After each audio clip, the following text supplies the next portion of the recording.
சீரியலில் இன்றைக்கி என்ன நடக்குது அப்படின்னு சொல்லிட்டு பார்த்தீங்கன்னா, மல்லி வந்து வீடெல்லாம் க்ளீன் பண்ணிகிட்ருக்காங்க. அந்த அந்த இடத்துல வந்து ஒரு ஃபோட்டோவை பார்க்குறாங்க. அது என்ன ஃபோட்டோ அப்படின்னு சொல்லிட்டு பார்த்தீங்கன்னா, ரேணுகா வந்து முதல்ல வீட்டுக்கு வந்ததுமே ஒரு ஃபோட்டோ போட்டு உடைச்சாங்கல்ல, அந்த ஃபோட்டோ தான் அது. அந்த ஃபோட்டோவில் வந்து மல்லி, விஜய் வந்து வெண்பா 3 பேரும் சேர்ந்த மாதிரி இருக்கிற ஒரு ஃபோட்டோ வந்து தெரியாமல் கைப்பட்டு உடஞ்சி அது வெண்பா கையை கழித்து ஒரு பிரச்சனையே ஆச்சு. அது ஒரு பக்கம். அந்த ஃபோட்டோ வந்து திரும்ப ஃப்ரேம் போட்டு செவுத்தில் மாட்டியிருக்கு. யாரா இது? இதை தானே ரேணுகா அக்கா உடைச்சாங்க. இதை யார் திரும்ப இப்படி பண்ணி வச்சுருக்காங்க அப்படின்னு சொல்லி ஃபோட்டோ எடுத்து சந்தோஷமாக பார்த்துட்டும் இருக்காங்க. அது வந்து இது இது நம்ம 3 பேர் இருக்கிறது எவ்வளோ அழகாக இருக்குது, எவ்வளோ குடும்பமாக இருக்கிறது, எவ்வளோ சந்தோஷமாக இருக்கிறது அப்படின்னு சொல்லிட்டு வெண்பா வந்து மல்லி வந்து எடுத்து வச்சு கையில் எடுத்து வச்சு ஃபோட்டோவை பார்த்துட்ருக்காங்க. அந்த இடத்துக்கு விஜய் வந்து வந்திருக்காரு. வந்துட்டு கேட்டுட்ருக்காரு, இது நான் தான் பண்ணேன் அப்படின்னு சொல்லிட்டு. விஜய் பண்ணியிருக்காரு அப்படின்னு சொன்னதும் மல்லிகை இன்னுமே சந்தோஷமாயிடுச்சு. தனக்கான ஒரு விஷயத்த பண்ணியிருக்காரு அப்படின்னு சொன்னால் யாருக்கு பிடிக்காது. அதனால் ரொம்பவே மல்லி வந்து ரொம்ப சந்தோஷம் அடைஞ்சாங்க.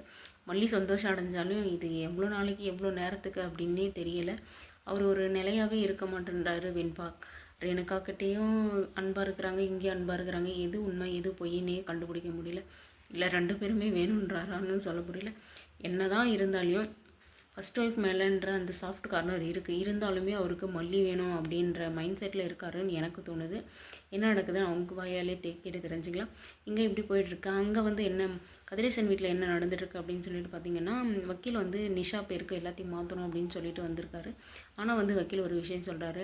ஸோ இதில் நிறைய சட்ட சிக்கல் இருக்குது. எதனால் அப்படின்னு சொல்லிட்டு பார்த்தீங்கன்னா, வெண்பாவோட கார்டியன் வந்து விஜய் தான் அப்படின்னு சொல்லிட்டு கோர்ட்டில் தீர்ப்பு சொல்லியிருக்காங்க.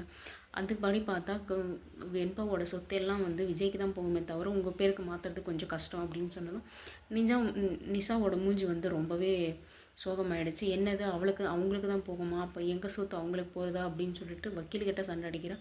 வக்கீல்கிட்ட சண்டை அடித்து ஒரு பிரயோஜனமும் கிடையாது. நிஷா, நீங்கள் வந்து முன்னாடியே நீங்கள் இது பண்ணி வச்சுருக்கணும். தேவையில்லாமல் 2 பேருக்கும் பிரச்சனை தான் வரப்போகுதுன்னு நினைக்கிறேன். இதில் இப்படி வக்கீல் சொன்னதுமே கதிரேசனுக்கு ஒன்றும் புரியலை.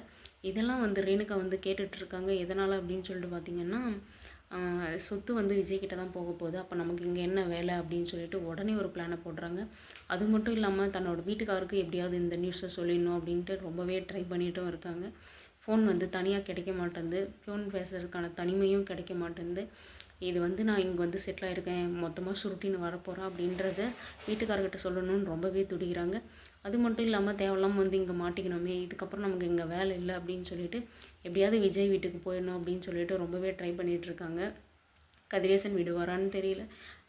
இவ வந்து சொத்துக்காக திரும்ப இவ்வளோ நாள் விஜய்க்கு சப்போர்ட் பண்ணுற மாதிரி இருந்துச்சு. இதுக்கப்புறம் விஜய்க்கே தொல்லை கொடுப்பான்னு தான் நான் நினைக்கிறேன். என்ன நடக்க போகுதுன்னு வெயிட் பண்ணி பார்க்கலாம்.